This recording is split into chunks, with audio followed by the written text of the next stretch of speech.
Halo teman-teman sekalian, berjumpa lagi dengan saya bersama Aula Tani, di mana pada video kali ini saya akan sedikit membahas tentang penyebab tanaman hidroponik mengalami layu pada siang hari. Sebelum kita lanjut videonya, kita intro sejenak.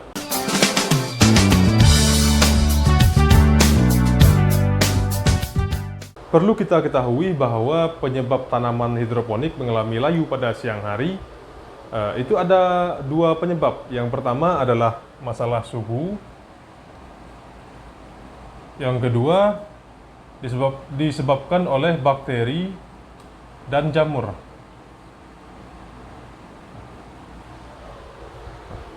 Sekarang kita bahas dulu yang suhu.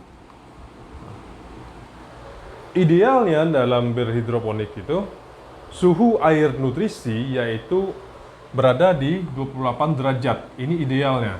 Sedangkan maksimalnya adalah 32 derajat. Ini adalah batas toleransi.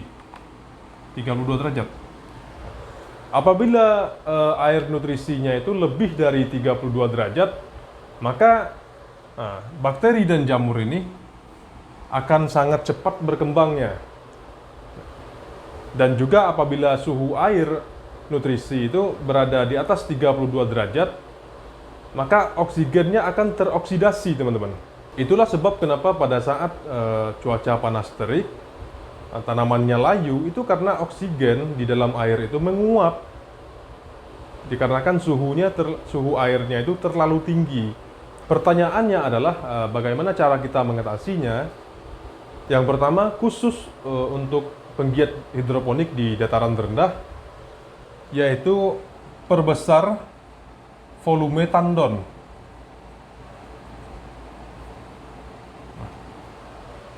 Yaitu dengan rumus 1 lubang tanam sama dengan 1 liter air.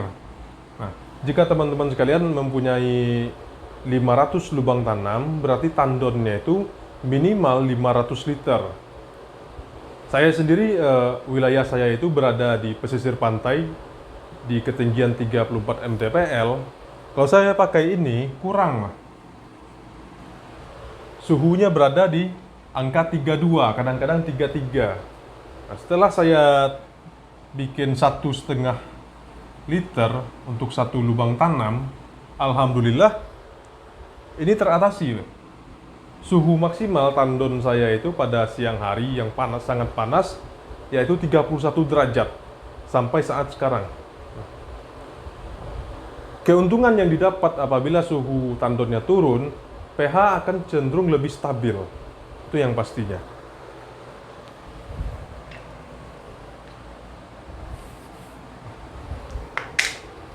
Adapun yang kedua yaitu dengan melakukan memperbesar debit air. Di mana standarnya debit air di instalasi NFT itu adalah 2 liter per menit. Ini standarnya, teman-teman. Kalau 2 liter per menit, kalau debit airnya 2 liter per menit per jalur masih mengalami layu, maka bisa kita coba dengan menaikkannya menjadi 2,5 liter per menit. Kalau masih layu juga, teman-teman, naikkan ke 3 liter per menit. Nah, saya sendiri menggunakan ini 3 liter per menit per jalur ya, teman-teman. Misalnya satu meja, misalnya ini satu meja, ada 8 paralon. Berarti satu paralon ini debitnya, kalau saya pribadi itu 3 liter per menit dengan panjang guli 4 meter. Nah, ada satu hal yang perlu teman-teman ketahui, bahwa ada beberapa penggiat hidroponik menggunakan panjang instalasinya itu 8 meter, bahkan ada juga yang menggunakan guli sampai 12 meter. Sebenarnya rekomendasinya untuk instalasi NFT di dataran rendah adalah cukup maksimalnya adalah cukup 8 meter saja sebenarnya. kita ngambil aman gitu. Kalau 12 meter itu kepanjangan. Sedangkan yang menggunakan 8 meter ini, debitnya juga 2 kali ini. Minimal 4 LPM. Kalau panjangnya 8 meter, minimal 4 LPM atau 4 liter per menit. Nggak bisa lagi kalau panjang instalasinya 8 meter, debitnya 2 liter per menit, ya jelas kurang. Karena pada prinsipnya, kita membuat aliran itu sederas mungkin. Dan air yang ada di instalasi itu, bagaimana caranya secepat mungkin balik ke tandon, biar didinginkan di dalam tandon, kemudian dipompa ulang. Nah, adapun poin yang ketiga adalah, khusus teman-teman yang menggunakan sistem NFT, gunakanlah kemiringan instalasinya 5 derajat atau turun 5 cm per meter. Nah, seminim-minimnya adalah 2,5 derajat. Itu paling minim. Maksimal adalah 5 derajat. Kenapa maksimalnya 5 derajat? Karena kalau kita buat 6 derajat atau turun 6 cm per meter, itu artinya terlalu miring. Itu dikhawatirkan nanti pertumbuhan akarnya akan sangat-sangat panjang. Kalaupun kita bikin 2 derajat, itu alirannya juga terlalu lambat.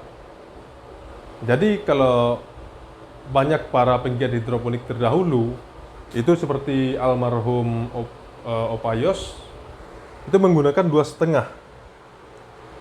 Setelah melalui penelitian yang panjang, didapatkanlah ini 5 derajat.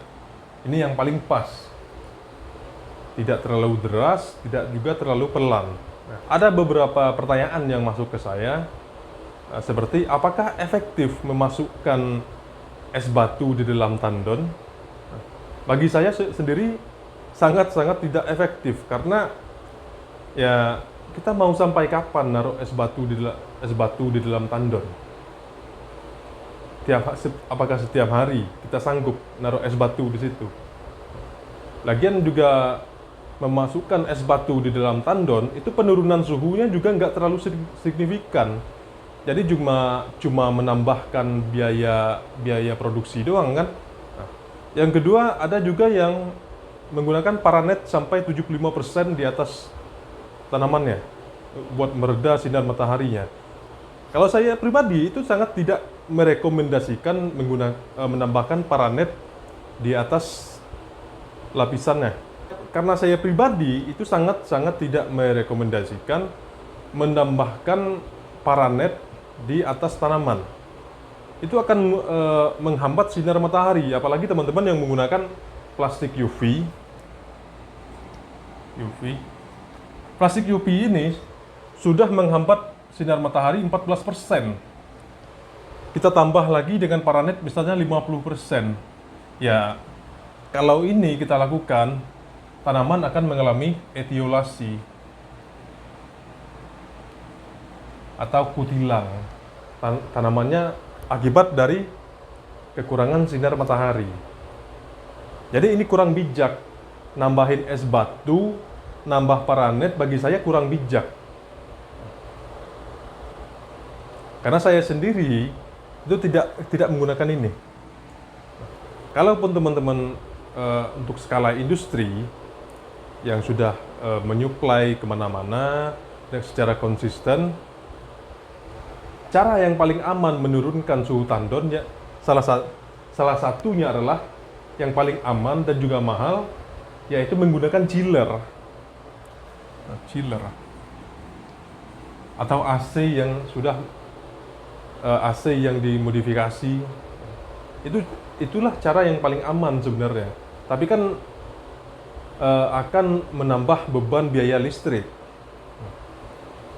Jadi saran saya, daripada masang chiller, masang paranet, ataupun nambahin es batu di dalam tandon, lebih baik kita tambahkan saja memperbesar volume tandonnya.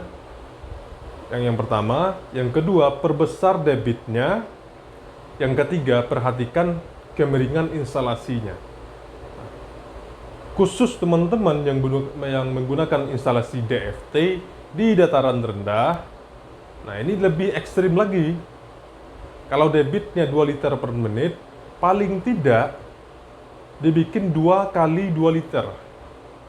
Karena instalasi DFT itu kan ada seperti ini paralon misalnya.